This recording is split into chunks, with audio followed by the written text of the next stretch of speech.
আলহামদুলিল্লাহ। আমরা মুনাফিকদের সম্পর্কে আলোচনা শুনলাম। এটা খুবই গুরুত্বপূর্ণ একটা এজেন্ডা। এই মুনাফিকদের কাছে এসে অনেক সময় আমরা কাফের মুশরিকদের কাছে লড়াই করে সক্ষম হইলেও অনেক জায়গাতে দেখা যায় এই মুনাফিকদের ক্ষেত্রেই মূলত পরাজয় হয় বেশি। আর মুনাফিকদের কাছে পরাজিত যখন আমরা হই তাদের কলা কৌশলের কাছে, তখন আমাদের শত্রুদের কাছে আর আমরা ফিরে বসি না। এজন্য আল্লাহ তাআলা এই মুনাফিকদের ব্যাপারে অনেক কলা কৌশল এই সূরার ভিতরে দেখিয়ে দিয়েছেন, তাদের পরিচয়ও দেখিয়ে দিয়েছেন। রাসূল সাল্লাল্লাহু আলাইহি ওয়াসাল্লাম মদিনাতে যাওয়ার পরে এই ধরনের পরিস্থিতির সম্মুখীন হন। এজন্য আল্লাহ তাআলা তাদের পরিচয় প্রকাশ করে দিয়েছেন এবং তাদের কিভাবে মোকাবেলা করতে হবে সেটাও বলে দিয়েছেন, এবং কিভাবে নিফাকির থেকে আমরা নিজেরা বেঁচে থাকবো সেটাও জানিয়ে দিয়েছেন। মুনাফিকদের বিষয়ে আগে কথাগুলোর সাথে আমি সম্পূরক খালি কিছু কথা বলবো, ওর সাথে যুক্ত। তা হচ্ছে এই যে প্রথম কথা হচ্ছে মুনাফিকরা সত্য বললেও সেটা মিথ্যা। কেন সেটা মিথ্যা? কারণ তারা সত্যকে তারা সত্যের একনিষ্ঠ হয়ে সত্য বলে না, বরং সত্যকে তারা নিজেদের স্বার্থ হাসিলের জন্য ব্যবহার করার জন্য সত্য বলে, আর তাদের অন্তরে সেই সত্যটা ধারণ করে না। এই কারণে আল্লাহ তাআলা বলছেন, এটা যখন রাসূলকে বলছে আপনি রাসূল এই সাক্ষী দিচ্ছে, এটা আল্লাহ বলছেন মিথ্যা। তেমন কিয়ামতের দিন বলবে আমরা লা ইলাহা ইল্লাল্লাহ বলবে, আল্লাহ বলবেন ওইটাও মিথ্যা। কেননা তারা তাদের অন্তরে এটাকে ধারণ করে না। তাই কোনো জিনিস সত্য হতে হলে সেটা অন্তরে ধারণ করা লাগবে, সেটার উপরে তার আমল থাকতে হবে, তার জীবনে তার প্রতিষ্ঠিত থাকতে হবে তার উপরে। মুনাফিকদের বক্তব্য সত্য হলেও তা সত্য নয়, কারণ তাদের উদ্দেশ্য থাকে খারাপ। বাংলায় এর একটি শব্দ আছে, সেটা হচ্ছে সত্যের অপলাপ। বাংলায় এটাকে সত্যের অপলাপ বলা হয়, যে একটি সত্যকে নিজের স্বার্থে বা মন্দ অর্থে সত্যকে ব্যবহার করে নেওয়া। একটা সত্যকে কেটে বের করে নেওয়া হয়, অনেক সত্য থেকে একটি খণ্ডিত সত্যকে নিয়ে সেটা দিয়ে একটি স্বার্থ হাসিলের জন্য বা খারাপ ভাবে ব্যবহার করার জন্য। আল্লাহ যেটা বলেছিলেন তাদের কথা সত্য কিন্তু মতলব খারাপ, তো এইরকম ভাবে আর কি। আর মুনাফিকরা সত্য কথাটা কেন বলে? এটা বলে বিশ্বাস অর্জনের জন্য। কসম তো দেয় বিশ্বাস অর্জন, কারণ বিশ্বাস অর্জন করতে না পারলে তারা কিন্তু বিভ্রান্ত করতে পারে না বা ক্ষতি করতে পারে না। ইতিহাসের এই জায়গাটা আমাদের স্মরণ করতে হয়। এই জায়গায় যে মীর জাফর যখন প্রথম ধরা পড়ে একটি ওই কাশিম বাজার কুটিতে একটি ষড়যন্ত্রের সাথে যুক্ত থাকার কারণে, তখন নবাব সিরাজউদ্দৌলা তাকে কিন্তু এই জন্য পাকড়াও করে জল দিয়ে তার মুখে পড়ে। তখন কিন্তু মীর জাফরও কসম কেড়েছিল এবং সে কসম কেড়ে তার নির্দোষিতা প্রমাণ করার চেষ্টা করে, এবং নবাব সিরাজউদ্দৌলা তাকে কোরআন শরীফ ধরিয়ে শপথ করাইলেন, নিয়ে দ্বিতীয়বার বিশ্বাস কেড়েছিলেন। আর দ্বিতীয়বারের বিশ্বাস আমাদের সর্বনাশ হয়ে গেছে। এই দ্বিতীয় বিশ্বাসে মুনাফিকদের দ্বিতীয়বার বিশ্বাস করতে নাই। মুনাফিকদের প্রথম বিশ্বাস তার আমরা কিছু করতে পারবো না, কারণ প্রথম তো আর বুঝবো না যে সে মুনাফিক, কিন্তু দ্বিতীয় দফায় তো আমরা বুঝে ফেলবো, প্রথম দফার পরে তো বুঝে ফেলবো। আর এইটার ক্ষেত্রে যে এক কথাটা আসছে যেটা, সেটা হচ্ছে যে একবার তো দুইবার পা ফেলে না মুনাফিক মুসলমানরা। এটা মূলত মুনাফিকদের এই মিথ্যাচারিতা বা ধোঁকায় পড়ে না। তারা কাফেররা কিন্তু এইভাবে ধোঁকা দেয় না, তাদের পরিচয় পরিষ্কার, তারা অবস্থানও পরিষ্কার থাকে তাদের। কিন্তু মুনাফিকদের অবস্থানটা পরিষ্কার থাকে না, তারা ধোঁকা দেয়। আর এই মুনাফিকদের দ্বিতীয় ধোঁকায় পড়লে যে কি ক্ষিপ্ত হতে হয়, আমাদের এই উপমহাদেশের ইতিহাস কিন্তু তার জ্বলন্ত সাক্ষী। যে মীর জাফরকে একবার ধরা পড়ার পরেও নবাব সিরাজউদ্দৌলা তাকে বিশ্বাস করে আবার পলাশীর যুদ্ধে তাকে সেনা প্রধানের দায়িত্ব অর্পণ করেছিলেন। আর এই অর্পণ করার দায়িত্বের কারণেই সে পরের বারে চূড়ান্ত আঘাতটা, চূড়ান্ত সর্বনাশটা করতে সক্ষম হয়। এই জন্য আর মুনাফিকরা তো আল্লাহর রাস্তার থেকে বিরত রাখে, তো সামনাসামনি এসে যুদ্ধ করে বিরত রাখে না। তারা ইসলামের বিরোধিতা করে বিরত করে না, কিন্তু তারা প্রকাশ্যে এসে আল্লাহ রাসূলের বিরোধিতা করে কিন্তু বিরত থাকে না। তারা বরং আল্লাহ রাসূলের পক্ষে কথা বলে, ইসলামকে মেনে নেওয়ার কথা বলে, কোরআন এবং সুন্নাহকে মানার কথা বলে, কিন্তু সেটাকে অপব্যাখ্যা দিয়ে, ভুল ব্যাখ্যা দিয়ে, এমনকি তাদের নিজেদের দিকে ই করে যে আরে এটা তো আমরাই করবো, তো তোমাদের উদ্যোগ নেওয়া দরকার কি। এজন্য তো দেশের অমুক অমুক রয়েছে বা এই গোষ্ঠী রয়েছে, আলেমওলামা রয়েছে, নানান ভাবে তারা নিজেদেরকে উপস্থাপন করে, বলে দেয় যে অন্যদের এটা করার প্রয়োজন নেই। এই কথা বলে কিন্তু বিরত রাখে তারা, এবং খুব ভালো ভালো কথা দিয়ে শেষ পর্যন্ত উদ্দেশ্য থাকে বিরত তারা। আর এই বিরত করাটা আল্লাহ পছন্দ করে না। আল্লাহ রাস্তার থেকে কেউ বিরত করবে কাউকে, আর এইভাবে তার কথা শুনে যেন আমরা বিরত না হয়, আল্লাহ যেন এই মুখোশটা দেখিয়ে দিয়েছেন এই জায়গায়। এবং এইভাবে বিশ্বাস অর্জনের জন্য তারা ঢাল হিসাবে ব্যবহার করে, মুখোশ হিসাবে ব্যবহার করে, নিজেদের পরিচয়কে আড়াল করে, এবং আল্লাহর পথে তারা এইভাবে বিভ্রান্তিকর ব্যাখ্যা দিয়ে অথবা নানান ধরনের কলাকৌশল দিয়ে বিরত করা, উদ্দেশ্যই তাকে বিরত করা। এই বিরত করার উদ্দেশ্য নিয়ে তারা এটা করে, এবং এই জন্যই আল্লাহ তাআলা তাদেরকে বলছেন যে তারা মূলত কুফরির দিকে ফিরে গেছে, অর্থাৎ তারা প্রকৃত অর্থে কাফের। এই কথাটা আল্লাহ বুঝিয়ে দিচ্ছে। কারণ আল্লাহ দিক থেকে তারা বিরত করে বলে আল্লাহ বলছেন কুফরির দিকে পুনরায়, অর্থাৎ প্রথমে ঈমান আনার কথা মুখে বললেন, তারা কুফরির দিকে ফিরে গেছে এবং অন্তর তাদের মোহর মানে। কারণ দিনকে যারা এইভাবে অপব্যাখ্যা করা শুরু করে সাধারণত তাদের হেদায়েতের রাস্তা বন্ধ হয়ে যায়। যারা এমনি বুঝে না, স্পষ্ট হয়নি দিন, তারার জন্য যেটা ভাই বলছেন উমর দাঁড়ানোর কথা, যিনি বুঝতেন না যে রাসূল সাল্লাল্লাহু আলাইহি ওয়াসাল্লাম সত্য নবী, তিনি মনে করতেন উমর দাঁড়ানো যে রাসূল সাল্লাল্লাহু আলাইহি ওয়াসাল্লাম সম্ভবত মিথ্যাভাবে নিজের নবুয়তি দাবি করতেছেন এবং মক্কার ভিতরে একটা অশান্তি সৃষ্টি করতেছেন। আর এই সরল বিশ্বাস থেকে তিনি রাসূল সাল্লাল্লাহু আলাইহি ওয়াসাল্লামকে হত্যা করার জন্য উদ্যত হন। কিন্তু যখন তার কাছে পরিষ্কার হয়ে গেল যে এটি সত্য বরং ওটিই মিথ্যা, তখন কিন্তু তিনি রাসূল সাল্লাল্লাহু আলাইহি ওয়াসাল্লামের পক্ষে চলে আসলেন। তো এই ধরনের ভুল যাদের থাকে, অর্থাৎ নিজের অন্তরের ভিতর তাদের খালিস নিয়ত থাকে, তাদের কিন্তু হেদায়েত দেন আল্লাহ তাআলা। কিন্তু যারা দিনকে এরকম নিজের স্বার্থে ব্যবহার করা শুরু করে দেন এবং জেনে বুঝে মিথ্যা কসম করা শুরু করে দেন, তখন সেই ক্ষেত্রে আল্লাহ তাআলা তাদের হেদায়েতের রাস্তা বন্ধ করে দেন। অন্তরে মোহর মারার অর্থ হচ্ছে মূলত হেদায়েতের পথ বন্ধ হয়ে যাওয়া, অর্থাৎ তাদের হেদায়েতের পথ বন্ধ হয়ে যায়। এইভাবে তারা সুপথে ফেরত আসে না। এজন্য বহু কাফেরের আমরা ইসলামের দিকে ফেরত আসার ইতিহাস আমরা দেখি, কিন্তু কোন মুনাফিক তাকে শুধরে আবার ইসলামের দিকে খালেস ভাবে ফেরত এসেছে, এই ঘটনা আমরা তেমন একটা আমার নজরে আমার জানা নাই, আমি এরকম পাই নাই। এরপরে আল্লাহ তাআলা বলছেন যে তাদেরকে দেখলে কিন্তু খুব সুন্দর লাগে, এর কথাও আসছে। তাদের কথাবার্তা, তাদের পোশাক পরিচ্ছদ, বাচন ভঙ্গি, হ্যাঁ, তাদের চেহারা, বডির গঠন, এগুলো খুব আকর্ষণীয় থাকে। এই আকর্ষণ হচ্ছে একটা মোহ, একটি পরীক্ষা। আল্লাহ তাআলা মুনাফিকদের খুব সুন্দর ভাষা দেন, কথা দেন। আমরা দেখেছি আমাদের এই পথে যারা নিবেদিত কাজ করেন তারা কিন্তু অত গুছালো ভাষায় কথা বলতে পারেন না, কিন্তু তাদের তুলনায় কিন্তু যারা নেফাকি করে, ধোঁকা দেওয়ার জন্য যারা কথা বলে, এর আগে একদিন আমি বলেছিলাম যে যারা লোক দেখানো রিয়ার জন্য নামাজ পড়ে তাদের নামাজ কিন্তু সব থেকে বেশি সুন্দর হয়, খুশু খুজুর থেকেও বেশি সুন্দর হয় তাদের নামাজ। যে মুনাফিকরা যেহেতু মানুষকে আকৃষ্ট করতে চায়, এটা তাদের ইচ্ছা থাকে, বিশ্বাসটা অর্জন করতে চায়, এই জন্য মিথ্যা কসম কাটে। এই জন্য তারা তাদের পোশাক পরিচ্ছদ, গেটা, সবকিছুতে নিজেদেরকে অতি পরেজগার এবং তাকওয়া বা খুব জ্ঞানী গুণী এটাকে প্রকাশ করার মতো সবসময় তাদের চারিদিকের পরিবেশটা তৈরি করে রাখে, নিজেদের সাজগোজ গুলো তৈরি করে রাখে, কথার ভাষা চমৎকারিত্ব এইগুলো তারা তৈরি করে রাখে। এইটা করে খুবই প্রীতিকর মনে হয়। এটা রাসূল সাল্লাল্লাহু আলাইহি ওয়াসাল্লামের সময় যেমন ছিল এখনকার সময়ও তেমনই হবে। এই জন্য যারা এই ভাষা আর এই চেহারা আর এই চাকচিক্য দেখে তারা কিন্তু একটু সাবধান হওয়া দরকার আছে, যে এইটা দেখার বিষয় না। দেখার বিষয় হচ্ছে তার জীবনের কর্মগুলো কি, তার নীতিগুলো কি। এই জায়গায় থেকে মানুষকে বিচার করতে হবে। এই বক্তৃতার ধরন আর চমৎকার ভাষণ আর সুন্দর চেহারা আর পোশাক পরিচ্ছদ বেশভূষা, এইসব দিয়ে কিন্তু ইমানের হয় না, পরিমাপ হয় না। এই জন্য আল্লাহ তাআলা বলেই দিচ্ছেন যে প্রীতিকর মনে হবে তাদের দেহ আপনার কাছে, খুবই চমৎকার লাগে, এটা বিষয় না। কিন্তু তারা কি করে, তারা মানুষকে মূলত মন্দের দিকে ডাকে, কাজের ক্ষেত্রে তাদের কাঠ সদৃশ বাইবেলেছে, কথা বলে খুব চমৎকার, কিন্তু কর্মের দিকে ডাকলে কাঠ যেমন নিষ্ঠল একটা পড়ে থাকে, কাঠের সাথে আল্লাহ তাআলা তুলনা করেছেন।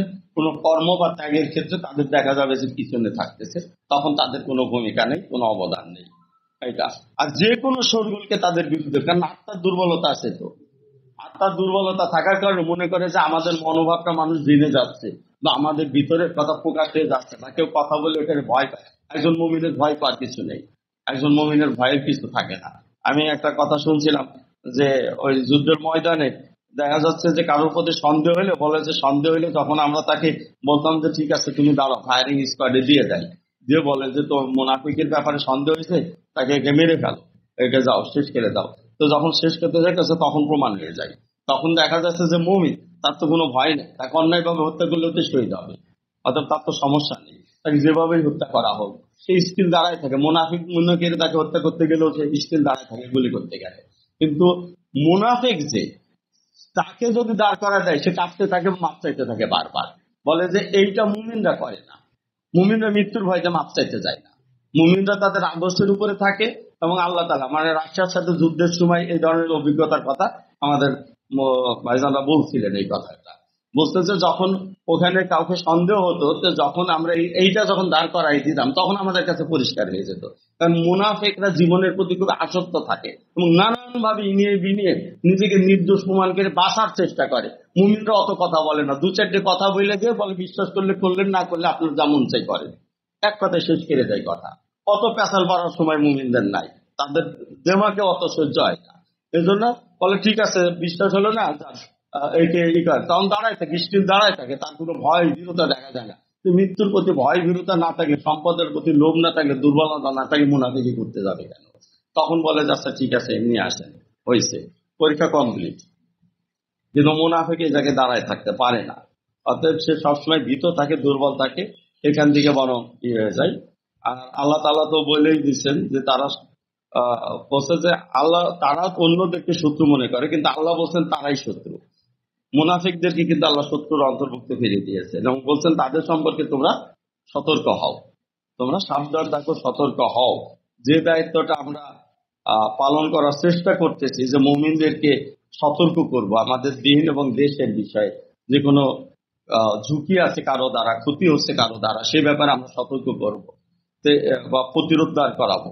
তো এখানে আল্লাহ তাআলা সেই জায়গাটা বলে দিচ্ছেন তাদের ব্যাপার, অর্থাৎ মুনাফিক বা নিফাকির ব্যাপারে সতর্কতাটা আমাদের চাইলে দায়িত্বের ভিতর পড়ে যাচ্ছে, ওই শব্দটি ব্যবহার করা হয়েছে এখানে। আর আল্লাহ তাআলা নিজে অভিসম্পাদ করছেন যে ধ্বংস করুন তাদেরকে, তারা কোথায় বিভ্রান্ত হচ্ছে, মানে বিভ্রান্তি তারা কোথায় যাচ্ছে। এর পরে আসছে যে আল্লাহ রাসূল ক্ষমা চাইলে তো ক্ষমা করবে না, তারাও তার ক্ষমা, কারণ রাসূলের প্রতি তাদের একটি অবজ্ঞা থাকে, রাসূল সাল্লাল্লাহু আলাইহি ওয়াসাল্লামের প্রতি তাদের খুবই অবজ্ঞা থাকে। তারা বলতেছে যে রাসূল সাল্লাল্লাহু আলাইহি ওয়াসাল্লামের উপর কোরআন নাজিল হয়েছে, কিন্তু রাসূল সাল্লাল্লাহু আলাইহি ওয়াসাল্লাম হচ্ছে নিজে যা করেন সেটা আমাদের আদর্শ না, কারণ কোরআন তার উপর নাজিল হয়েছে বলে যে তিনি কোরআনকে সবচেয়ে ভালো বুঝবেন এমন কোনো অর্থ নাই। এরকম কথা বলার সমাজে কিন্তু আছে আমাদের সমাজের লোক, কারণ তারা প্র্যাকটিসটাকে কোরআনের অর্থকে ঘুরিয়ে দিতে চাই বলে এটা বলে, এবং এরা অনেক সময় নিজেদেরকে আহলে কোরআন বলে দাবি করে তারা, এবং তারা আসলে তারা আহলুল কোরআনও না, কারণ কোরআনের সঠিক অর্থ আল্লাহ রাসূল সাল্লাল্লাহু আলাইহি ওয়াসাল্লামই জানে এবং তার প্র্যাকটিসটাই তার মানদণ্ড। তো যে সেটাকে অস্বীকার করে সে কিন্তু কোরআনের অর্থটা সেই বুঝতে পারে না, আর এই কারণে সে কোরআনের অনুসারীও নাই, যে কোরআন সে অথবা আহলুল কোরআন সে নন, বরঞ্চ সে কোরআনকে বিকৃতকারী আর রাসূলকে অস্বীকারী সে। এই জন্য ভাষাগুলো আমাদের করতে হবে, তাদেরকে আমরা আহলুল কোরআন বলবো, আমরা বলবো তাহরিফি কোরআন বলতে পারি আমরা, যে কোরআন বিকৃতকারী তারা, অথবা তারা হচ্ছে মুনকারিনে হাদিস বা মুনকারিনে সুন্নাহ, তারা সুন্নাতকে অস্বীকারী, তারা সরাসরি অস্বীকার করে। আমাদের সমাজে আছে, আমি শুনেছি কিছু লোকের এরকম কথা আছে, তারা বলে যে একজন ব্যক্তি পিয়ন, তার হাত দিয়ে চিঠি প্রেরণ করা হয়েছে, চিঠি প্রেরণ করলে পিয়ন বুঝতেও পারে নাও বুঝতে পারে, হয়তো যার কাছে প্রেরণ করা আছে সে হয়তো তার থেকে ভালো বুঝতে পারে, কারণ এটা দায়িত্ব শুধু পিয়নের মতো দায়িত্ব। রাসূল শব্দের অর্থ পিয়ন, তারা এইভাবে ইন্ডিকেট করে। কিন্তু রাসূলকে আল্লাহ ওয়াসাতুন হাসানা বলে যে আরো আল্লাহ কোরআন শরীফে বলে দিয়েছেন, এবং তাকে আতিউল্লাহ আতিউর রাসূল বলে তার অনুসরণের নির্দেশ দিয়ে দিয়েছেন। শুধু পিয়ন হইলে তো এই নির্দেশগুলো আসতো না। অতএব তিনি রাসূল এবং একই সাথে তিনি উসওয়াতুন হাসানাও, এবং একই সাথে তার আনুগত্য আমাদের করতে হয়, কারণ রাসূলের আনুগত্য করতে গেলে ইসলামটা তার সঠিক মানদণ্ডের উপর চলে আসে। কিন্তু যখন আমরা শুধু কোরআনকে নিয়ে আসি এবং রাসূলকে অস্বীকার করি, তখন তাকে ঘুরিয়ে পিছিয়ে ব্যাখ্যা করে কিন্তু পাশ কাটিয়ে দেওয়া যায়, যে এই জিহাদ বলতে এটা বুঝায়নি, এটা বুঝিয়েছে, ওইটা বলতে ওইটা বুঝায়নি, এই সেই নানান কথা নিয়ে এসে ওকে ঘুরিয়ে দেওয়া যায়। কিন্তু রাসূলকে স্বীকার করে নিলে ঘোরানোটা কঠিন হয়ে যায়, অপব্যাখ্যা করাটা কঠিন হয়ে যায়। আমি এই জন্য এই সমাজ আমি দেখেছি ম্যাক্সিমাম অপব্যাখ্যাকারীরা আগে সুন্নাতকে অস্বীকার করে নেয়, নানা কায়দায় হাদিসকে অস্বীকার করে নেয়, কারণ হাদিসকে অস্বীকার করে নিলেই দিনকে বিকৃত করা তখন সহজ হয়ে যায়। আর হাদিস মূলত দিনের বিকৃতিকে একেবারে সোজা জায়গায় দাঁড় করিয়ে রাখে, তাকে বিকৃত করা যায় না। এই জন্য রাসূলের মানদণ্ডটা অবশ্যই আমাদের কাছে গ্রহণযোগ্য। রাসূলের প্রতি অবজ্ঞা এটা মুনাফিকদের একটি স্বভাব ছিল, এই স্বভাব এটা, এবং এটা তারা অহংকার বশত, এই যে অহংকার এটাই যে রাসূল বোঝেন না, তারা বোঝে কোরআনের অর্থ, এই যে অহংকার করা, নিজের শ্রেষ্ঠত্ব করে তারা, এবং মুনাফিকদের ভিতরে অহংকার থাকে, এটা তারা করে। আর ওই যে একটি কথা আসছে যে আমরা কি ওই ইয়ের মতো, ওই যে নির্বোধদের মতো কে ইমান আনবো নাকি, এইটা কেন বুঝায়? এটা বুঝায় আমাদের সমাজেও আছে এটা নির্বোধদের মতো। এটা হচ্ছে যারা খালেস ভাবে ইমান এনেছে তাদেরকে তারা বলতেছে নির্বোধ, আর যারা মুনাফিকের সাথে ইমান এনেছে তাদেরকে বলতেছে তাই তারা জ্ঞানী, পণ্ডিত, তারা খুব ভালো করে বোঝে কোরআনের অর্থ, তার তো রাসূলের থেকেও বেশি বোঝে, এমনই তাদের অফার। আর সাহাবায়ে কেরামদের ব্যাপারে তো বলে, কারণ কি নির্বোধ কেন? আমাদের সমাজে কেউ যদি ওই সম্পদ উপার্জনের খুব ধান্দাবাজি ভালো জানে, সমাজের মানে কুটিল নানান ধূর্ততা ভালো জানে আর কি, সমাজের ভিতর ক্রিমিনালি করতে পারে, খুব বেশি কুটচাল দিতে পারে, এদেরকে বলা হয় জ্ঞানী। আর যারা সরল পথে চলে এবং সরল পথে চলতে যে নিজেরা ক্ষতিগ্রস্ত হয়, হ্যাঁ, হারামকে যুক্তিতর্ক দিয়ে হালাল বানায় না তারা, ঠিক আছে, আর হারামকে যুক্তিতর্ক দিয়ে হালাল না বানানোর কারণে তারা অর্থনৈতিকভাবে দুর্বল হয়ে থাকে, কারণ সমস্ত পদ্ধতির ইনকাম তারা করতে পারে না। তাদেরকে হিসাব করে ইনকাম করতে এই ইনকামের রাস্তাটা তাদের কমে আসে। আবার যেটুকু ইনকাম করে সেটুকু আবার তাদের কি হয়, এই পরিবার, আত্মীয় স্বজন, অভাবগ্রস্ত, দিনী কাজ, এইসব দায়িত্ব পালন করতে সেটাও নিশ্চিত হয়ে যায় তাদের, এবং তারা তাদের নিজেদের জীবনকেও ঝুঁকির মুখে ফেলে, কারণ দিনের কাজ করতে এসে অনেক ঝুঁকি তৈরি হয়। তো এই ঝুঁকির দিকে তারা নিজেদের জীবনকে ঝুঁকিপূর্ণ করে ফেলে। তো এইটার কারণে তাদেরকে বোকা সাব্যস্ত করা হয়, আমাদের সমাজে বোকা সাব্যস্ত করা হয়, বলে কি অন্যরা দিন বোঝে না, অমুকরা দিন বোঝে না, তারাও তো দিন পালন করতেছে এবং সেই সাথে তাদের সংসারও ভালো মতো টিকে রয়েছে, তাদের আয় রোজগার বাড়তেছে, তারা সবকিছুই করতেছে, আবার দিনও পালন করতেছে। এই যে আমাদের ইমানও বোকার মতো মনে করে অনেকে। হ্যাঁ, তো এই কথাটাই তারা বলছে, ওই সময়ও এটা ছিল, তারা নিজেদেরকে জ্ঞানী মনে করতো এবং অন্যদেরকে নির্বোধ মনে করতো। খালেস ইমানদারদের, খালেস ইমানদারগণ দুনিয়ার থেকে আখিরাতকে অগ্রাধিকার দিতেন এবং তারা কোনো ছলচাতুরির রাস্তায় গ্রহণ করতেন না, যেটা হারাম সেটাকে পরিষ্কারভাবে বর্জন করতেন, যেটা দিনের সহি কাজ সেটার সাথে যুক্ত হতেন, জীবনকে ঝুঁকির মুখে ফেলতে তারা দ্বিধাবোধ করতেন না। এই যে জিনিসটা, এই জিনিসটা কারণে তাদেরকে ই করা হয়। এখনো দেখেন এরকম আছে, কিন্তু আমরা এরকম অবস্থার সম্মুখীন হই, অমুকরা ইসলাম বুঝে না, ওরাও বোঝে না, ওরাও বোঝে না, তোমরা বুঝো, এরকম কথার মুখে আমরা পড়ি। মূলত বিষয়টা হচ্ছে এইটাই যে আমরা যেভাবে বুঝি তাতে আমরা ওই ধরনের ধূর্ততার সুযোগ আমরা পাই না। ইসলামকে যেভাবে আমরা বুঝি, আমরা যেভাবে বুঝি তাতে জীবনকে ঝুঁকিহীন রাখার কোনো পদ্ধতি আমরা পাই না, ঠিক আছে। এই যে বিষয়গুলো, এই জায়গায় আমরা পাশ কাটাই যেতে পারি না, আল্লাহ তাআলার দেওয়া বিধানকে আমরা নানান অপব্যাখ্যা করে পাশ কাটাই না, আমরা সেটাকে সরাসরি মেনে নিই। আর এইটার কারণে আমাদের ইমান হয়ে যায় বোকার মতো, নির্বোধের মতো ইমান, এবং বহু নিন্দা ব্যক্ত আমাদের শুনতে হয়। এটা খুবই দুর্ভাগ্য লাগে আমার কাছে, মাঝে মধ্যে খুবই কষ্ট দেয় যে যারা ইসলামকে বিকৃত করতেছে এবং নানাভাবে এটাকে মানে নিজেদের মতো করে ব্যাখ্যা তৈরি করে তারা অনেক সুযোগ সুবিধা এই সমাজে ভোগ করতেছে, একই সাথে তারা সমাজের সমস্ত সুযোগ সুবিধা ভোগ করতেছে, ওইভাবে আবার সমাজে বড় বড় খ্যাতিরও তারা এনজয় করতেছে, ইসলামের দিক থেকেও তারা সমাজের আইকন হয়ে উঠতেছে, এই সমাজের ভিতরে সবকিছু তাদের হাতে কুক্ষিগত হচ্ছে। আর পক্ষান্তরে আরেকটি অংশ যারা খুব খালেস ভাবে দিন পালন করতেছে, এইভাবে ক্ষতির সম্মুখীন হচ্ছে, ক্ষতিকে মেনে নিচ্ছে তারা, কিন্তু দিনের ফুলিসিয়াতকে তারা নষ্ট করতেছে না, খালেস দিনের, তাদেরকে মানে নানাভাবে তাদেরকে হেয় করা হয় এই সমাজে, এবং নানা ধরনের ট্যাগ লাগিয়ে তাদেরকে জঙ্গি বলা হচ্ছে, সন্ত্রাসী বলা হচ্ছে, তাদেরকে মানে বিপদগামী, বিভ্রান্ত, এ ধরনের ভাষা তাদেরকে ব্যবহার করা হয়, তাদেরকে পথভ্রষ্ট নানান ধরনের ভাষা তাদেরকে ব্যবহার করে। এই জন্য সম্ভবত কোরআন শরীফের ভিতরে আল্লাহ স্পষ্ট বলছেন যে তারা নিন্দুকের নিন্দার ভয় করে না বা পরোয়া করে না। আমাদের অনেক সময় আমরা ভালো কাজ করতে যাই, দেখা যায় যে মানুষ বোকা মনে করবে বলে অনেক সময় মনের ভিতর করতে ইচ্ছা করে না, এটা করলে তো মানুষ দুর্বল মনে করবে, এটা করতে গেলে মানুষ দুর্বল। আমরা বলেই দিই যে আমি কিন্তু ওই রকমের না, সুফি না, কথাটা কিন্তু ভালো না, এই কথার অর্থ ওই রকম সুফি না মানে আমরা কি বুঝাইতে চাই, তার মানে আমিও খারাপ নাকি? না, পরিষ্কার কথা বলতে হবে, আমি ওই রকম সুফি না, এটা না, বলতে হবে আমি ওই রকমের ভেজাল বা ওই ধরনের আমরা ওই মুনাফিকি মুসলমান না, একেবারে পরিষ্কার বলতে হবে যে আমি খালেস মুসলমান আমরা, যে কারণে আমরা ওই ধরনের কুটিল ব্যাখ্যা নিয়ে এসে নিজেকে বাঁচানোর চেষ্টা করব না। অর্থাৎ আমরা ক্ষতিগ্রস্ত হইলেও দিনকে অগ্রাধিকার দিব, আমরা আমাদের জীবন ঝুঁকিপূর্ণ হইলেও দিনকে অগ্রাধিকার দিব, আমাদের আয় রোজগার সংকুচিত হইলেও আমরা অবশ্যই হালাল হারামের পার্থক্য বজায় রাখবো, হারামকে হালাল করার চেষ্টা করব না।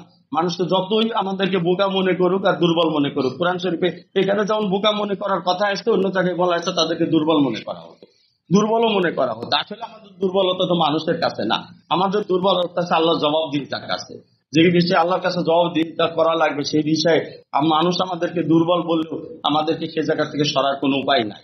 আমরা যে বিষয়ে দিন থেকে আমাকে বিচ্যুত করে ফেলবে, মানুষ আমাদেরকে নির্বোধ বা জাহিল মনে করলেও সে জায়গা থেকে আমাদের সরার কোনো উপায় নাই, আমাদেরকে সেটাই ধরে রাখতে হবে। তা না হলে আমরা দিন থেকে বিচ্যুত হয়ে পড়বো। এটা একটা বিষয়।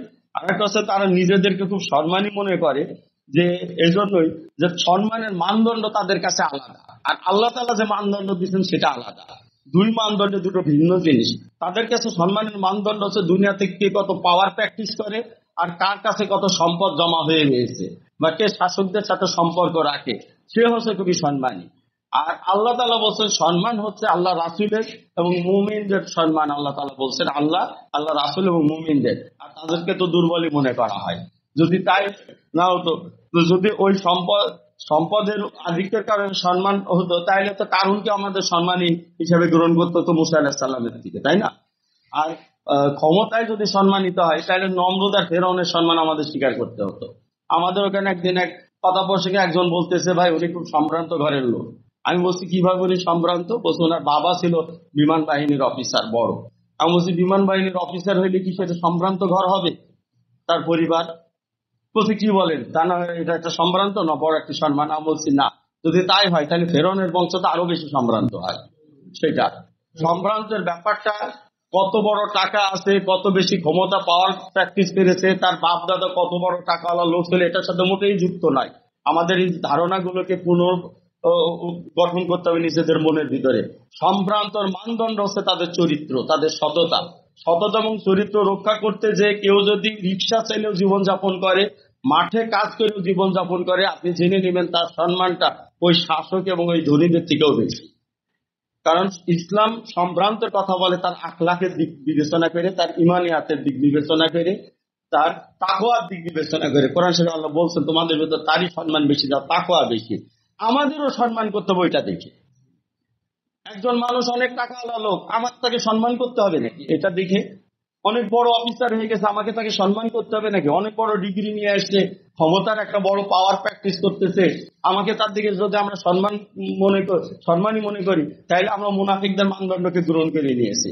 আমাদের সমাজেও আমাদেরকে এটা মানদণ্ড মাথায় রাখতে হবে। অনেক বড় বড় লোক দেখবেন যে তাদেরকে সমাজের লোক সম্মান করবে, কিন্তু আসলে এই লোকটি সবচেয়ে নিকৃষ্ট লোক। সবচেয়ে নিকৃষ্ট লোকেরাই আজকে সমাজের সবচেয়ে বেশি সম্মান পায়। যদি মানদণ্ড বুঝতে না পারেন, তাহলে মানুষ যাদের সম্মান করে এই সমাজে, যে সমাজ যতক্ষণ তাগুত এবং অন-ইসলামের উপরে প্রতিষ্ঠিত আছে, ততক্ষণ জানবেন যে খারাপ লোকরাই বেশি সম্মান পায়, খারাপ লোকরাই বেশি খ্যাতি অর্জন করে। কারণ খ্যাতি আসে কোথার থেকে? মিডিয়ার থেকে আসে, সমাজের লোকদের প্রচারণার ভিতর থেকে আসে। যে এটা তাদের পক্ষে যায় যারা ওদের পক্ষে যাদের অবস্থান থাকে। যেমন ইসলামের কেউ যদি যাদের পক্ষে ব্যাখ্যা করতে পারে, তারা কিন্তু তাকে বড় আলেম বানিয়ে দেয়। বুঝা গেছে বিষয়টা? যেমন ব্যাংকাররা তাকেই বড় আলেম বানাবে যে আলেম ব্যাংকিং এর এই সুদকে মুনাফা বলে ব্যাখ্যাটা করে দিতে পারবে। ব্যাংকাররা কিন্তু তাকে বড় আলেম বানাবে, কারণ তাকে যদি বড় আলেম বানায় এবং অতঃপর সে ব্যাংকের শরিয়া বোর্ডের সদস্য হিসেবে তাকে শো করতে পারে, তখন কাছে বেনিফিট পাবে। মানুষের ভিতর তাকে বড় আলেম হিসেবে না দেখে। এখন যে লোকটা ব্যাংকের এই মুনাফাকে সুদ বলবে, তাকে কি ব্যাংকাররা বড় আলেম হিসেবে দেখাবে? দেখাইলে তো তার ব্যাংকেরই তো সে বেনিফিট পাচ্ছে না, সে তো তাদের হারাম বলতেছে। অনুরূপভাবে রাজনীতিবিদরা তাকেই বড় আলেম বলে মানবে যারা তাদের রাজনীতিকে গ্রহণ করবে। নষ্ট রাজনীতিকে যারা স্বীকার করবে, নষ্ট রাজনীতির সাথে যারা অ্যাডজাস্ট করে নেবে নিজেদেরকে, তাদের সাথে যারা মিলে যাবে, তাদেরকে এই নষ্ট রাজনীতিকরা বড় আলেম বলে স্বীকার করবে, মানুষের সামনে দাঁড় করিয়ে দিবে। এরকম সমাজের প্রত্যেক অনাচারকে যারা গ্রহণ করে নিবে, যারা প্রত্যেক অনাচারের পক্ষে একটি ব্যাখ্যা দাঁড় করাবে, আপনারা জেনে রাখেন তাদেরকেই তারা বড় আলেম এবং জ্ঞানী বলে মানুষের সামনে দাঁড় করিয়ে দিবে। আর যারা তাদের বিরোধিতা করবে, তাদেরকে তারা বলবে এরা অজ্ঞ, এরা মূর্খ।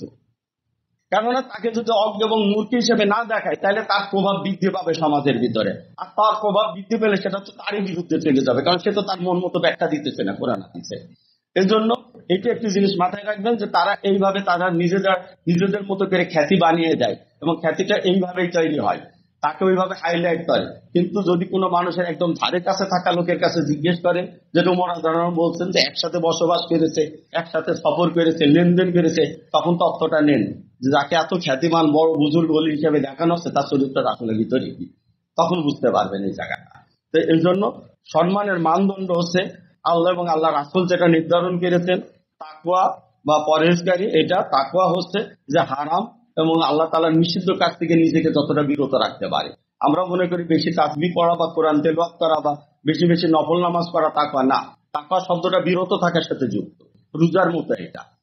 এটা হচ্ছে আমরা পরহেজগার, যে ফার্সি অনুবাদ পরহেজগার, আর বাংলায় আমরা বলতে পারি সতর্ক মুসলমান।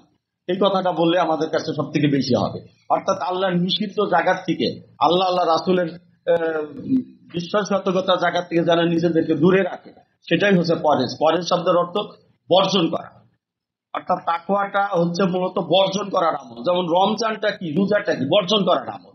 এটা কোনো কাজে আমাদের করতে হয় না, কিন্তু আমাদের কতগুলো নিষিদ্ধ জায়গা থেকে নিজেকে দূরে রাখতে হয়। তো এই জন্য আল্লাহ তাআলার নিষেধগুলো জায়গাগুলো থেকে যারা দূরে থাকে, মূলত তারাই পরহেজগার। সেখানে ফরজ ইবাদত সেটা তো থাকবেই, কারণ ফরজ ইবাদত তো পরিত্যাগ করার নিষেধ আছে। এই অর্থে আমাদের সেটা বুঝতে হবে। এইটা এইটা হচ্ছে একটা জিনিস আমাদের মাথায় রাখতে হবে। আর আল্লাহ তাআলা তো বলেই দিচ্ছেন ক্ষমা। আল্লাহ তাআলা ক্ষমা করতে, আল্লাহ রাসূল সাল্লাল্লাহু আলাইহি ওয়াসাল্লামকে ক্ষমা প্রার্থনা করতে নিষেধ করে দিলেন। আর আল্লাহ কখনোই তাদেরকে ক্ষমা করবেন না। যাদেরকে আল্লাহ কখনোই ক্ষমা করবেন না, তাহলে তারা কখনো জান্নাতে যায় কি করে? কারণ জাহান্নাম থেকে জান্নাতে যখন আসে কেউ, তখন ক্ষমা পেয়েই তো জাহান্নাম থেকে জান্নাতে আসতে হয়, তাই না? কিন্তু যখন আল্লাহ তাআলা ক্ষমা করবেন না এবং ক্ষমা প্রার্থনা করতে আল্লাহ রাসূলকে নিষেধ করছেন, এখান থেকে মুনাফিকরা যে কিয়ামতের ময়দানেও সুপারিশ পাবে না। কারণ কিয়ামতের ময়দানে রাসূল সাল্লাল্লাহু আলাইহি ওয়াসাল্লামের সুপারিশ মূলত ক্ষমা প্রার্থনা একটি, যে আমার এই বান্দাগুলো, এই উম্মতগুলোকে আল্লাহ তাআলার কাছে বলবে যে আল্লাহ তাআলা তুমি আমার এই উম্মতগুলোকে তুমি ক্ষমা করে দাও। এটি হবে কিয়ামতের দিনে সুপারিশ রাসূল সাল্লাল্লাহু আলাইহি ওয়াসাল্লামের। রাসূল সাল্লাল্লাহু আলাইহি ওয়াসাল্লামের সুপারিশ তারা কিয়ামতের দিনেও পাবে না, দুনিয়াতেও পাবে না। কেননা এই ক্ষমা দুনিয়ার সাথে যুক্ত, আখিরাতের সাথে যুক্ত। তারা দুনিয়া এবং আখিরাতে কোনো অবস্থায় রাসূল সাল্লাল্লাহু আলাইহি ওয়াসাল্লাম তাদের ক্ষেত্রে সুপারিশকারী হবেন না। এবং রাসূল সাল্লাল্লাহু আলাইহি ওয়াসাল্লাম যেহেতু সুপারিশকারী হবেন না, আল্লাহ তাআলা নিষেধ করে দিচ্ছেন। আল্লাহ নিজে যখন আল্লাহ রাসূলকে ক্ষমা চাইতে নিষেধ করে দিচ্ছেন তাদের পক্ষে, তিনি যখন তার নিষেধ করেন, তখন তিনি নিজে ক্ষমা করেন তাদের, তাহলে তো আল্লাহ তাআলার ভিতরেই দ্বিমুখিতা এসে যাবে, নাউযুবিল্লাহ। যে আল্লাহ যাকে ক্ষমা, তার পক্ষে ক্ষমা চাইতে নিষেধ করতেছেন, আর তিনি নিজেই তাকে ক্ষমা করে দিতেছেন, তাইলে তো তা হওয়ার সম্ভাবনার মোটেই থাকে না। অর্থাৎ মুনাফিকীদের জন্য জাহান্নামের নিম্ন স্তর, এবং সেটাই স্থায়ী। বাহ্যিক ভাবে মুসলমান পরিচয় দিলেই যে সে চিরস্থায়ী ভাবে জাহান্নামে থাকবে না এবং একদিন জান্নাতে যাবে, এটি কিন্তু বাহ্যিক মুসলমানদের সাথে সম্পৃক্ত না। এটা প্রকৃত মুসলমান হওয়ার পরে এটার সাথে সম্পৃক্ত। এটা এজন্য জাহান্নামে যে গেলেও তারা জান্নাতে আসবে, কিন্তু তাদের ঈমান সেই থাকবে, কিন্তু আমলের ভিতর ত্রুটি থাকবে। কিন্তু মুনাফিকদের ঈমানটাই তো সহি না। এজন্য মুনাফিকদের জাহান্নাম চিরস্থায়ী। মুনাফিকদের জাহান্নাম হচ্ছে স্থায়ী জাহান্নাম। এটা নাই, অল্প সময়ের জন্য নাই। এরপরে তারা কি করে? তারা রাসূল সাল্লাল্লাহু আলাইহি ওয়াসাল্লাম এবং ইসলামের জন্য, দিনের জন্য ব্যয় করতে নিষেধ করে মানুষকে। মুনাফিকরা যা করে তার বিপরীত করতে হবে, কিন্তু ব্যয় করতে নিষেধ করে। ইবলীসও ব্যয় না করার জন্য মনের ভিতর উস্কানি দেয়, বলছে না, কৃপণতার ভয় দেখায় শয়তান তোমাদেরকে করে, ওই কার্পণ্যে উৎসাহিত করে আর কি, দারিদ্রতার ভয় দেখায় আর কি ইবলীস। আর মুনাফিকরা ঠিক সেই কাজটাই করে। ইবলীসের সাথে মুনাফিকরা এই জায়গায় মানে একাত্ম আছে, একই রকম আছে। প্রথম মুনাফিক কিন্তু ইবলীসই হয় প্রথম মুনাফিক। আমি তোমাদের কল্যাণ কেন, একদম ওই কথা বলেই তো বিভ্রান্ত করেছে। ওইটা না বললে তো বিভ্রান্ত হইতেন না আদম আলাইহিস সালাম, যে আমি তোমাদের শত্রু। এটা তো বলেনি সে, এবং এখনো বলে যে রাসূল সাল্লাল্লাহু আলাইহি ওয়াসাল্লাম তো বলতেছে বদরের যুদ্ধে, আমি আল্লাহকে ভয় করি। তুমি ভয় করো তো তাহলে মানুষকে বিপদগামী করো কে, আল্লাহর বিরুদ্ধে নিয়ে যাও কেন? ওটা একটা প্রথম মুনাফিক। কথা একটা সুন্দর কথা বলছেন ভাই। তা ইবলীসও মানুষকে দান খয়রাতে নিরুৎসাহিত করে, দারিদ্রতার ভয় দেখায়। আর মুনাফিকরা তো ডাইরেক্ট বলে যে দান করো না, তোমরা দান খয়রাত করো না। আসলে দান খয়রাত না করলে তারা মনে করে মুমিনগণ দুর্বল হয়ে যাবে এবং তারা তখন মক্কা ছেড়ে, মদিনা ছেড়ে চলে আসবে রাসূল সাল্লাল্লাহু আলাইহি ওয়াসাল্লাম সাহাবাগণ।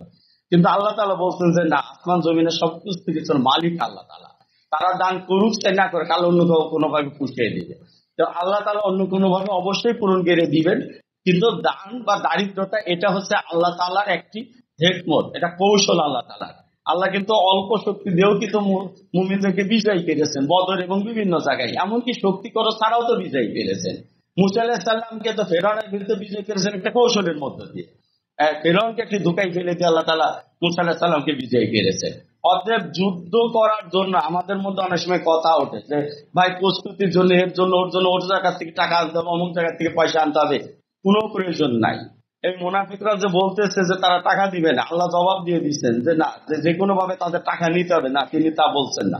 আল্লাহ তাআলা অবশ্যই অমুখাপেক্ষী এবং তিনি আসমান জমিনের মালিক। অতএব টাকা পয়সার জন্য কোনো দুষ্কৃতিকারী বা কোনো ধরনের বাজে লোকের শরণাপন্ন যেন আমরা না হই। আমি একটি কথা বলে দিচ্ছি এই প্রসঙ্গক্রমে, সূরা তওবায় পরিষ্কার নিষেধ করা আছে তাদের টাকা তোমরা গ্রহণ করো না। ওটার উপরে একদিন আমাদের আলোচনা আসবে। অনেক সময় আমরা অভাব অনটনে পড়ি, সব সময় থাকে, অনেক সময় পড়ি না, বরং সব সময় থাকে। এটা সব সময় এটা থাকে, এটা আল্লাহ রাসূলের সময় এটা ছিল, যে কারণে এই কথাটা আসছে। তারা বলতো যে এই তো আমরা টাকা দিই বলে তো তারা আসছে, বা আমাদের মাথার উপর তোমরাই তো উঠাই রেখেছো। কিন্তু এটা কখনোই ভাবা যাবে না।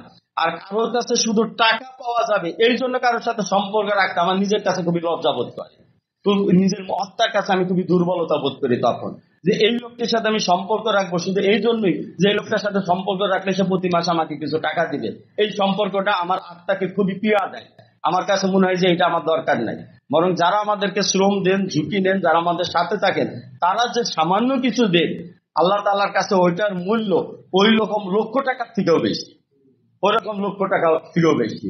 আর আল্লাহ তাআলা যখন পছন্দ করবেন বা চাইবেন এরকম টাকা আনতে, তখন উসমান রাদিয়াল্লাহু আনহুর মতো কোনো ব্যক্তিকে আল্লাহ ওইভাবেই নির্ধারণ করে দিবেন যে সম্মান সহকারে টাকা খরচ করবে, যথাযথ মর্যাদা স্বীকার করে টাকা খরচ করবে আল্লাহর রাস্তার জন্য। অতএব ছেড়ে টাকার চিন্তা করে কারোর সাথে দেখা করা, সাক্ষাৎ করা, কারোর কাছে যাওয়া, দাওয়াতের জন্য আমরা যাব, কমপ্লিট দাওয়াতে তাকে পেশ করবো, শুধুমাত্র টাকার চিন্তা করে যাব না কারোর সাথে। না করলে আল্লাহ তাআলা আমাদেরকে এটা পূরণ করবেন, কিভাবে করবেন আল্লাহ তাআলাই জানেন, কিভাবে আমাদেরকে আল্লাহ কাভার করে দিবেন বা সাহায্য করবেন, আল্লাহ নিজে এটা জানিয়ে দিচ্ছেন যে আসমান জমিনের মালিক আল্লাহ তাআলা। অতএব ওইভাবে আমাদের কারোর কাছে ধর্ণা দেওয়ার কোনো প্রয়োজন নেই।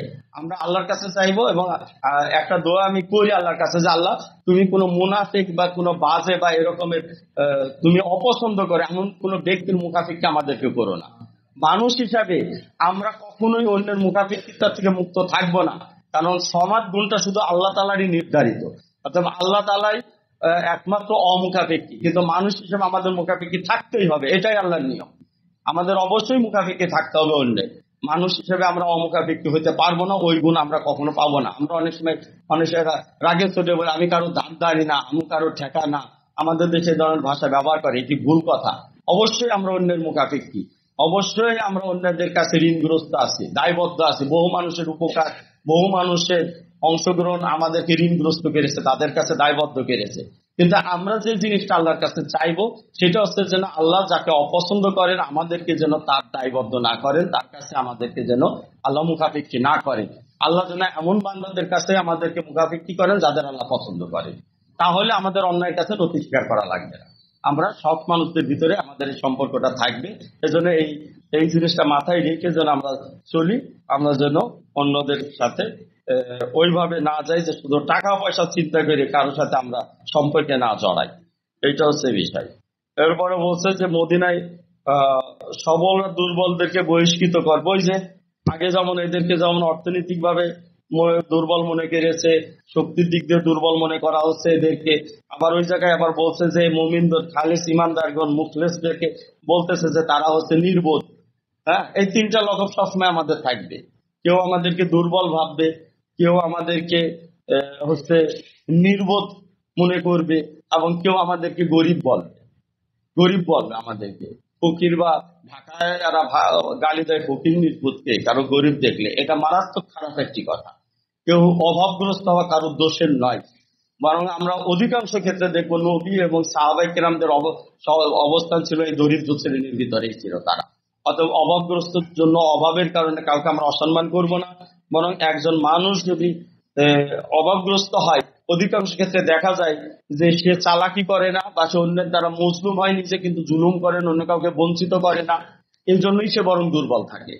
যদি কেউ এই সমাজে যদি অন্য কোনো কিছু করে, কোন একটা বড় লোকে তাবেদারি করলে, তুষামদি করলেও তো, চামচাগিরি করলেও তো টাকা পাই, কোন একটা খারাপ ব্যবসার সাথে, মাদকের ব্যবসার সাথে বা খারাপ কাজের সাথে জড়িত হলেও তো টাকা সহজে চলে আসে।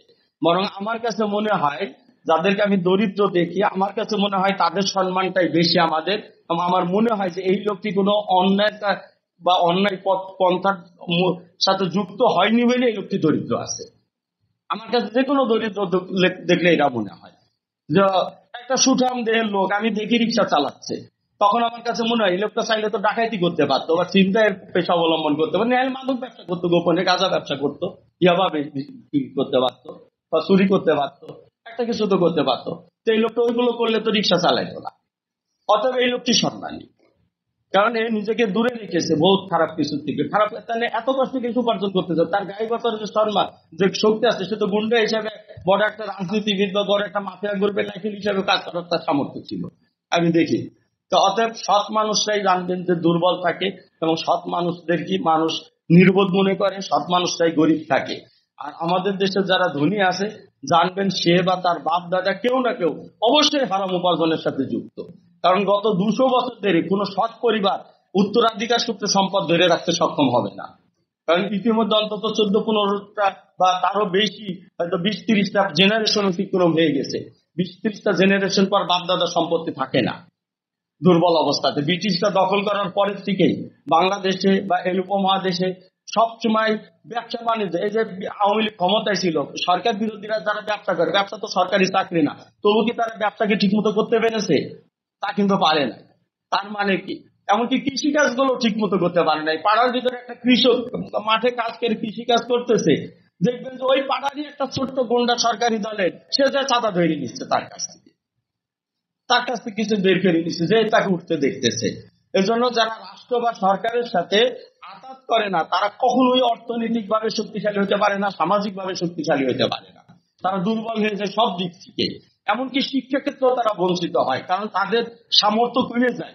লেখাপড়া শিখাইতে অনেক টাকার দরকার হয় না, অনেক প্রতিষ্ঠানে যেতে হয়, এবং তাদের সেই সামর্থ্য থাকে না। প্রাইভেট টিউটর রাখতে পারে না, ভালো একটা প্রতিষ্ঠানে সন্তানকে ভর্তি করতে পারে না, এই জন্য তারা পারে না। এই জন্য সমস্ত দিক দিয়ে তারা পিছিয়ে যায়। এবং পিছিয়ে যায় বলে ইতিহাস দেখবো যে আমরা পিছিয়ে যাওয়া যে শ্রেণীকেই আল্লাহ তারা সবার আগে হেদায়েত দেবে, কারণ তারা সত্যের এবং হকের নিকটবর্তী থাকে। তারা হেদায়েত গ্রহণ করা তাদের জন্য সহজে থাকে। আর যারা ওইগুলোর সাথে অভ্যস্ত হয়ে যায় তারা হেদায়েতের ভিতর আসতে পারে না, কারণ তারা এমন পচা দুর্গন্ধময় সমাজের এই নোংরা আবর্জনায় তারা অভ্যস্ত হয়ে গেছে। অনিসলামিক সমাজ মানে একটি দুর্গন্ধময় সমাজ। এখানকার বাজে ওই পায়খানার ওই মলমূত্র বা ওই ড্রেনের ময়লা আবর্জনা খাওয়ার মতো এই সম্পদ ভোগ করা। আপনারা দেখবেন যারাই সম্পদ ভোগ করতেছে, যারা সম্পদশালী হচ্ছে, কোনো না কোনো ভাবে তারা অন্যায়কে ন্যায় বা হারামকে হালাল বলে ব্যাখ্যা দিয়ে তারা করতেছে এটা, এবং করেই তারা সম্পদ অর্জন করছে। হয় সে ডাইরেক্ট চুরি করতেছে, ডাইরেক্ট হারাম করছে, অথবা হারামকে হালাল বানিয়ে নিয়ে সেটা সে করতেছে, এবং এভাবে না করলে সে সম্পদের অধিকারী হচ্ছে না। এবং সে বা তার বাপদাদারা এভাবেই সম্পদ উপার্জন করে এসে এই সমাজে প্রতিষ্ঠিত হচ্ছে। আর সরকার বা রাষ্ট্রের ক্ষমতাবানদের সাথে একটা লিঙ্ক তৈরি করছে, এই লিঙ্কের থেকে সে ক্ষমতাবান হয়ে উঠতেছে। এই জন্য সবসময় মুমিনদের দ্বারা এই যে বলা হচ্ছে যে মুনাফিকরা বলছে তারা দুর্বল, তারা হচ্ছে নির্বোধ, অথবা তারা গরিব, এই যে মিসকিন, এই বলে তারা গালি দিতেছে, এই জিনিসগুলো বাহ্যিক দৃষ্টিতে তারা সঠিক বলতেছে, বাহ্যিক দৃষ্টিতে সঠিক বলছে, কিন্তু প্রকৃত অর্থে তাদের কথাটি ভুল। কেননা আল্লাহ তাআলা এইটা একটা হিকমত এবং রহস্য আছে, যেন আল্লাহ রাসূল দরিদ্রদেরকে ভালোবাসতেন, ধনাঢ্যদেরকে তিনি এড়িয়ে যেতেন। যাই হোক, সে আলোচনা দীর্ঘ হবে। মূল কথাটা কি ক্লিয়ার তো সবার কাছে? জি, তাহলে ক্লিয়ার হয়ে গেলে শেষ। সেটা হচ্ছে যে আমাদের অভাব বা দারিদ্রতা বা আমাদের দুর্বলতার জন্য, বা মানুষ আমাদেরকে নির্বোধ বলে, বা আমাদেরকে ওইরকম জাহিল বা এই ধরনের ভাষা বা মূর্খ বা এরকম ভাষা ব্যবহার করে, এটা আমাদের ছোট হওয়ার কিছু নেই। আল্লাহ তাআলা কোরআন শরীফে বলতেছেন সাহাবাদেরও এরকমটি বলা হতো, এবং তারা এরপরেও অবিচল থাকতেন, এবং এই দ্বারাই তারা আল্লাহ সন্তুষ্ট অর্জন করেছেন। এইটা। আর ওই যে মুনাফিকরা নিষেধ করে তোমরা সম্পদ করো না, দান করো না আল্লাহর রাস্তায়, তাইলে মুনাফিকরা যেটা বলে, মুনাফিকদের আর শয়তানের কথা আমরা শুনবো নাকি আল্লাহ এবং আল্লাহ রাসূল যেটা বলছে সেটা শুনবো? তাহলে এটা আমাদের মাথায় রাখতে হবে। তারা চাই কি, এখানে অনেকগুলো জিনিস এসে গেছে এই সূরার ভিতরে। যেমন একটি কথা যে তারা চাই যে সম্পদ যেন আমরা আল্লাহর রাস্তায় দান না করি, কেন সম্পদ তো আমাদেরকে শক্তিশালী করে, তাই না? যেটুকুই আসুক, যে দানটার মধ্য দিয়ে কিন্তু আমাদের কাজকর্মগুলো সহজ হয় এবং দিনের কাজ আমাদের স্বাচ্ছন্দ্যে আসে তখন। এবং এর দ্বারা আমরা শক্তিশালী হই আমাদের সাংগঠনিক কাজ। বা আমাদের একজন ভাই অভাব অনটনের কারণে কাজ করতে পারে না, যারা একটু আগায় গেছেন সে তাকে দিলেন, এটা কিন্তু তাকে সহজ করে দিবে তার জীবনযাত্রা। আলহামদুলিল্লাহ আমি আমাদের ভাইদেরকে এবং আপনাদের ক্ষেত্রে আমি বলবো যে এই সমাজের অন্য যে কোনো শ্রেণীর থেকে অগ্রসর আছি, আমি এটা বলবো। আমার নিজে হয়তো আমি অগ্রসর না, কিন্তু আমাদের ভাইয়েরা অনেক অগ্রসর রয়েছেন অন্য যে কোনো শ্রেণীর থেকে। কিন্তু নিজেদের আমলের উপরে আর নিজেদের উপর তো সন্তুষ্ট হওয়া যাবে না, তাই না? আল্লাহর ইবাদতের ক্ষেত্রে নিজের উপরে সবসময় অপর্যাপ্ত মনে করতে হবে এবং তাকে আরো বেশি সামনে আগানোর চেষ্টা করতে হবে, এটা যেন আমরা করি।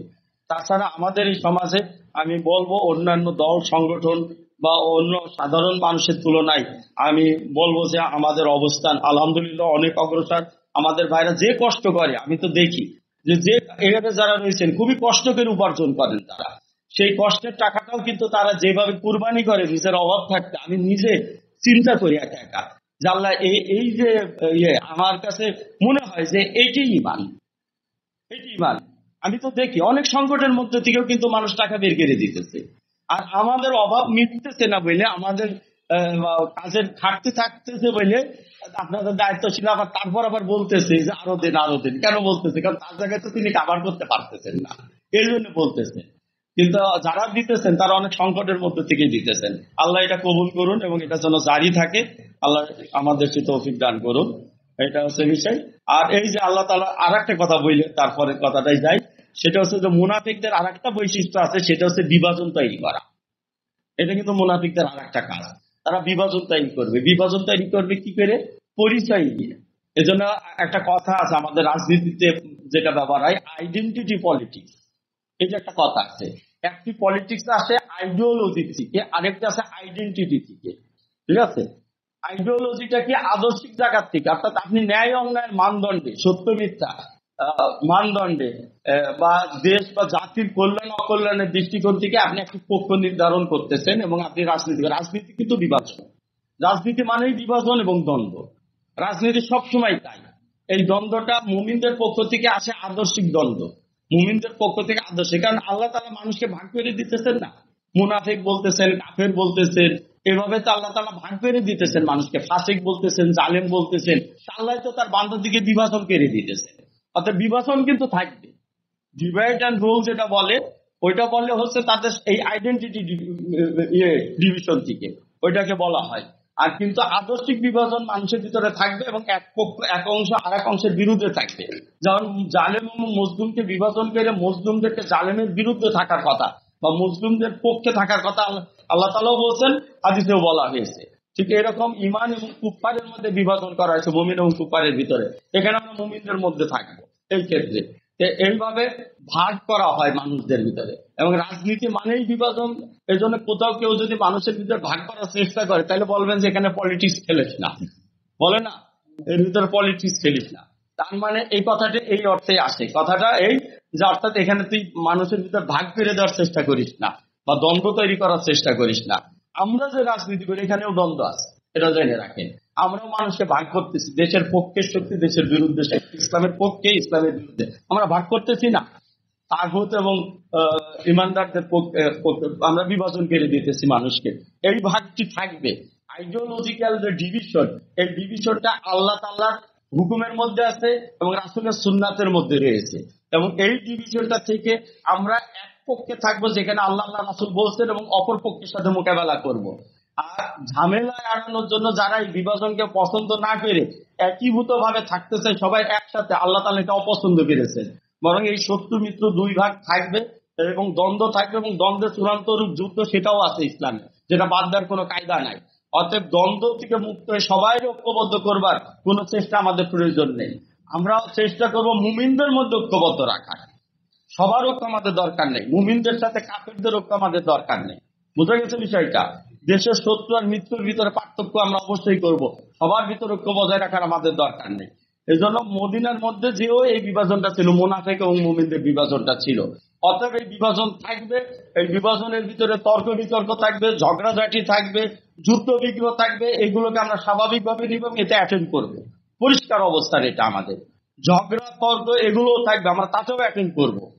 কিন্তু আমাদের খেয়ালটা রাখতে হবে সেটা যেন সঠিক পথের উপরে থাকে এবং সেটার জন্য একটা মোটামুটি সুন্দর রূপে এসে যাওয়া হয়, গালি গালাজ কুচ্ছা, এটা আল্লাহ তাআলা অপছন্দ করেছেন। এজন্য দেবদেবীদেরও গালি দিতে নিষেধ করেছেন। ধরুন দেবদেবীকে গালি দিলে তারা হয়তো অজ্ঞতাবশত তোমার প্রভুকে গালি দিবে। গালি গালাজ করার ঝগড়া নয়, এটা হচ্ছে যুক্তিতর্ক দিয়ে ঝগড়া করা।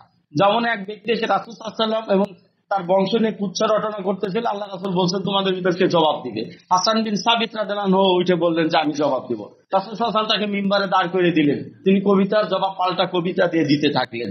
এরকম কেউ যুক্তি তর্ক নিয়ে আসবে, কেউ ইতিহাস নিয়ে আসবে, কেউ বিজ্ঞান নিয়ে আসবে, কেউ সাহিত্য নিয়ে আসবে, আমরা তাকে সেভাবে জবাব দিব।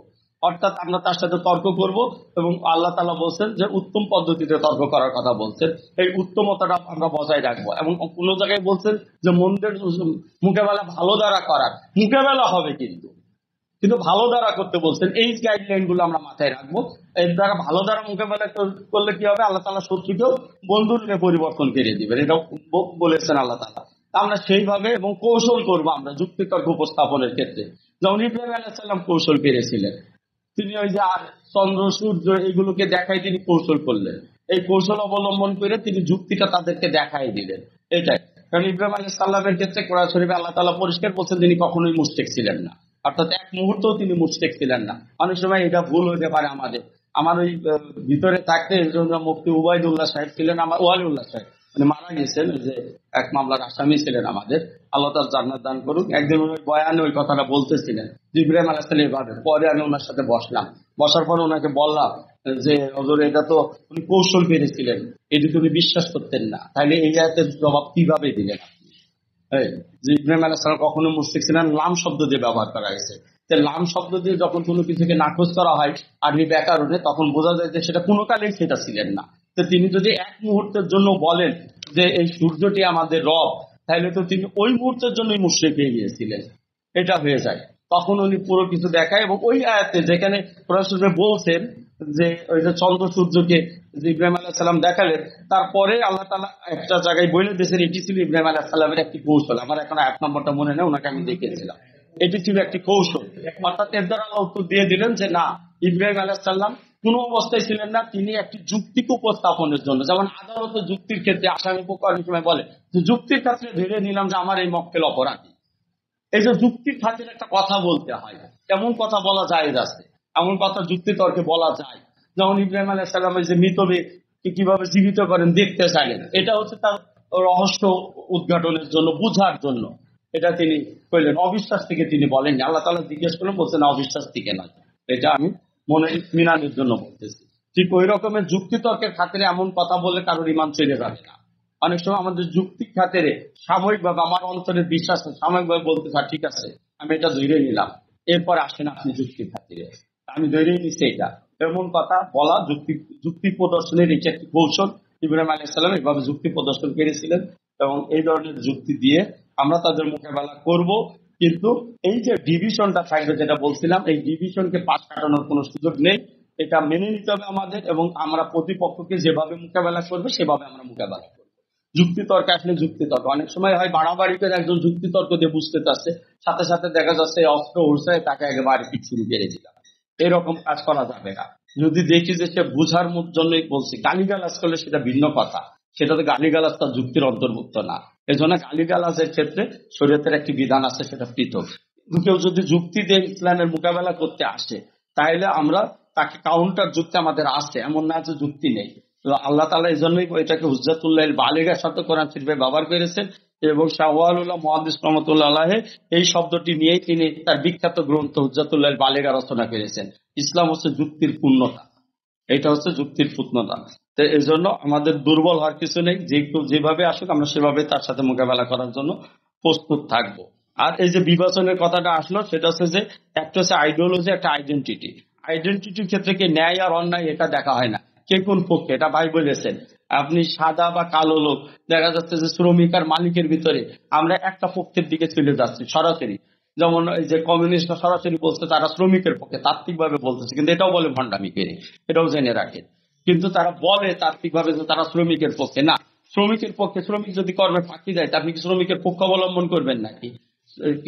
আর যদি মালিক যদি মজুরিতে ফাঁকি দেয় তখন আপনি মালিকের বিপক্ষে থাকবেন।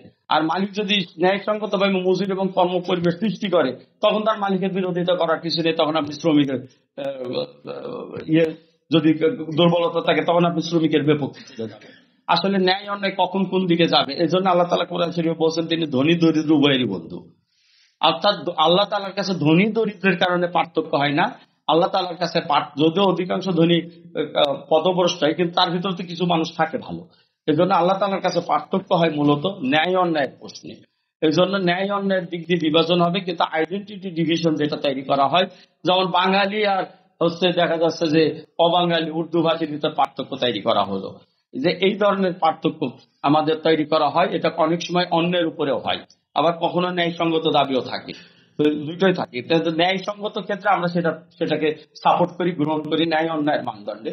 কিন্তু শুধু আইডেন্টিটিকে সামনে নিয়ে এসে, একটা পরিচয়কে সামনে এসে দেখবেন ঝগড়া ফাসাদের ক্ষেত্রে হ্যাঁ তুমি অমুকের পক্ষে চলে গেছো বলে ফেলে, কিন্তু আপনি কিন্তু তার পক্ষে গেছেন ন্যায় অন্যায়ের হিসাব থেকে। বোঝা গেছে? এমন হয়, কিন্তু এটা বুঝিয়ে দিতে হবে ভাই আমি তো গেছি ন্যায় অন্যায়ের হিসাব থেকে, আমি তো তার পক্ষ অবলম্বন করবো বলে আমি তার পক্ষে যাই না। এটা ন্যায় অন্যায়ের মানদণ্ড। এই বিভাজনটা মুনাফিকরা মূলত ওইভাবে ব্যাখ্যা তৈরি করে, এবং ওরা আইডেন্টিটি, কোরআন শরীফে আল্লাহ বিভিন্ন জাতিগর এবং বর্ণে মানুষকে বিভাজন করেছেন। এটা কোরআন শরীফেই আল্লাহ বলছেন এটা হচ্ছে তাদের পরিচিতির জন্য করেছেন তিনি।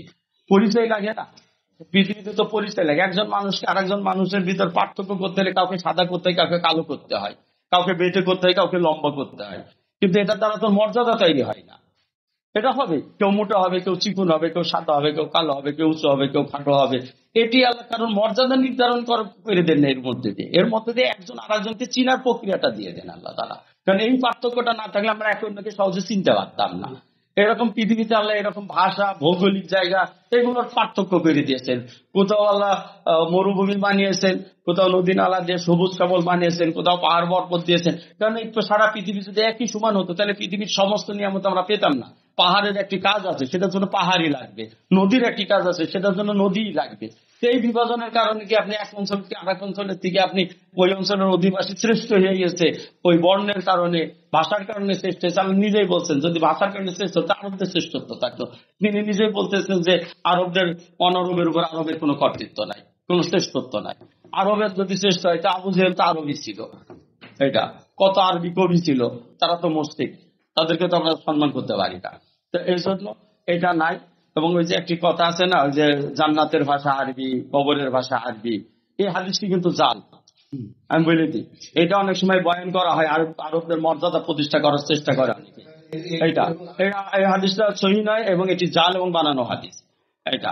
এটা প্রমাণিত হয়েছে, আপনারা এই হাদিসের তাহকিক দেখলেই দেখতে পাবেন।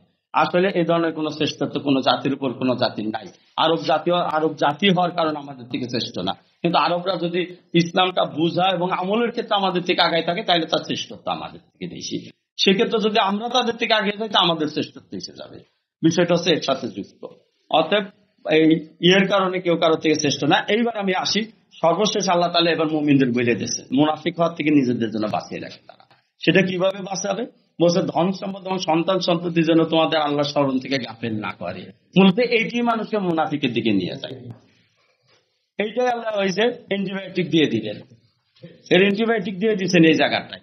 কারণ মানুষ মুনাফিকিতে লিপ্ত হয় মূলত ধন সম্পদের লোভ থেকেই, হালালকে হারাম করে সম্পদের লোভ থেকেই।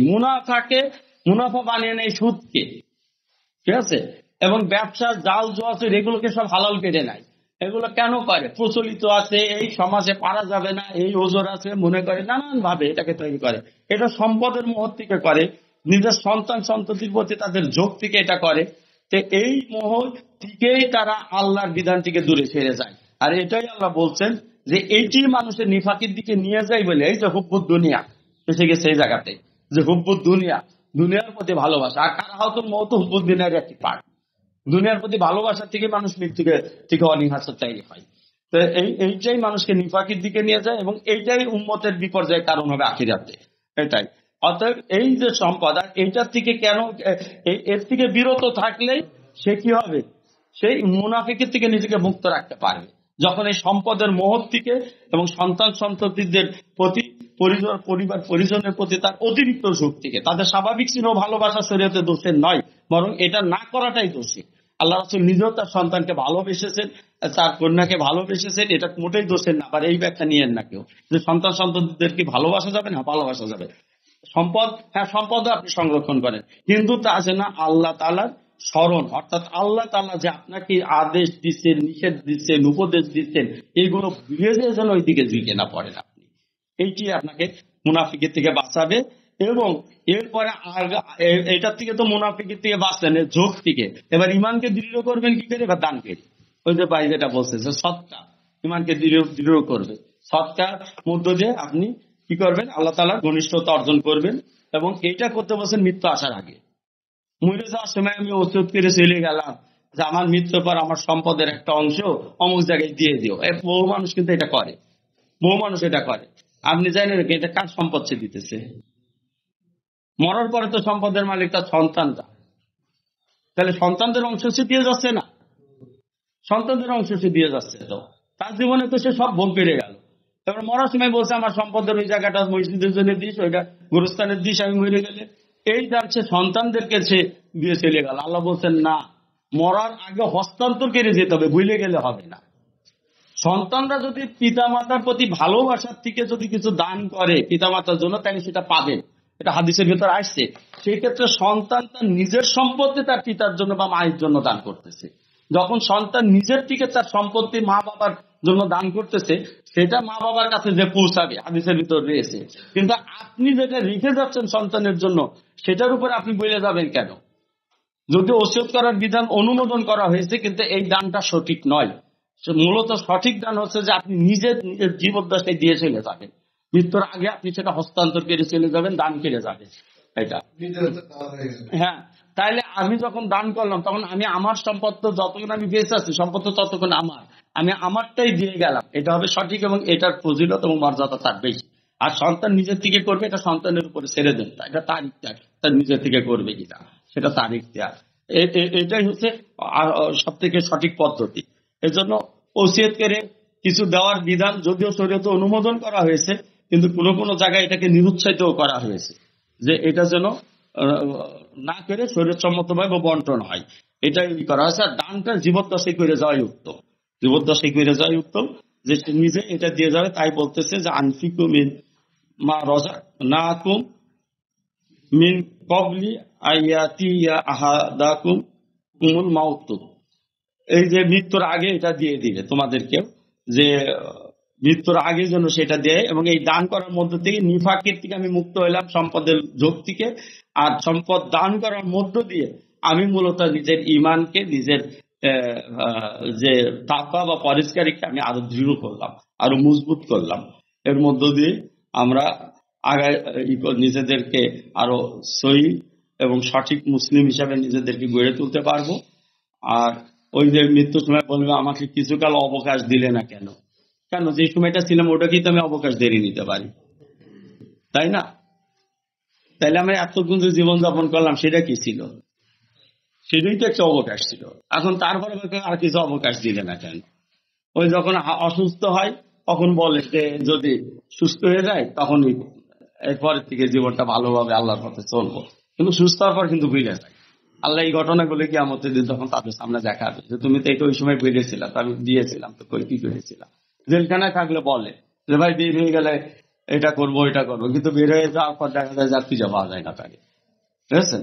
যে আল্লাহ ছাইড়ে দিলে এটা করবো এটা করবো। সেই গাঞ্জুটি সে গল্পের মতো, যে গাঞ্জা ধরা খাইছে আর বলছে যে পুলিশ তল্লাশি করছে, যদি ধরা না খায় তাইলে একটা গরু মানত করে দিল সে। হ্যাঁ, তা 500 জন বলতেছে কি করিস তুই গাঁজার জন্য? গরু, গাঁজার দাম কয় টাকা আর একটা গরুর দাম কত? এই তো তখন কয় যে বাদ দে, গাঞ্জাটির কথা আল্লাহ বিশ্বাস করে না। সেই রকম আর কি। তো সেই অবস্থায় যে তখন বলবে অবকাশ দিলে না কেন? তাহলে আমি সৎকা করতাম, তাহলে সৎকা করতাম। তাহলে যেটা যে অবকাশ পেয়েছে সেই সময় তো সে করবে, আল্লাহ এটাই বলছে, তাই তখনই করতে হবে এটা। এবং সৎকর্মকারীর অন্তর্ভুক্ত কয় যে এবার হায়াত পাইলে সৎকর্ম করব, কিন্তু করে না। প্রত্যেক ব্যক্তির নির্ধারিত সময় যখন উপস্থিত হবে, এটা হচ্ছে মৃত্যু, যখন নির্ধারিত সময় উপস্থিত হবে তখন আল্লাহ কাউকে অবকাশ দিবেন না, তার আগের টাইমটাই অবকাশ। অর্থাৎ আজকে আমি বেঁচে আছি, এটি আমার অবকাশ। যখন মৃত্যু আসবে তখন বলবো অবকাশ দিবেন, এটা না। আল্লাহ বলছেন যে এটা কোনো অবকাশ তখন কেউ পাবে না। আল্লাহ তাআলা সে ওই নির্ধারণ করে রেখেছেন তখন এটা হবে, এবং তোমরা যা করো আল্লাহ সে বিষয়ে খবর রাখেন। অর্থাৎ আমরা যা কিছু করতেছি, আলিমুল গায়বি ওয়াশ শাহাদাত বলছেন না, প্রকাশ্য এবং গোপন, অর্থাৎ যা আমাদের কাছে অদৃশ্য আর যা আমাদের কাছে দৃশ্য, সেটাই হচ্ছে আল্লাহর কাছে সবকিছু দৃশ্যমান। আমাদের কাছে গয়েব আর শাহাদাত হচ্ছে আমাদের কাছে, অর্থাৎ আমরা যে যে জিনিসটা আমরা বুঝতে পারি না, অক্ষম, আমাদের যে জায়গায় সামর্থ্য নাই, সেটাই হচ্ছে আমাদের কাছে গয়েব, আর যেটা আমরা দেখি সেটা হচ্ছে আমাদের কাছে প্রকাশ্য।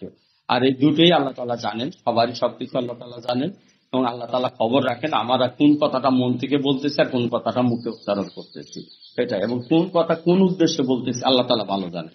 আল্লাহ তাআলা আমাদেরকে সঠিক পথের উপর চলার তৌফিক দান করুন, এবং সকল ধরনের নির্বাচিত থেকে আমাদের ঈমানকে হেফাজত করুন।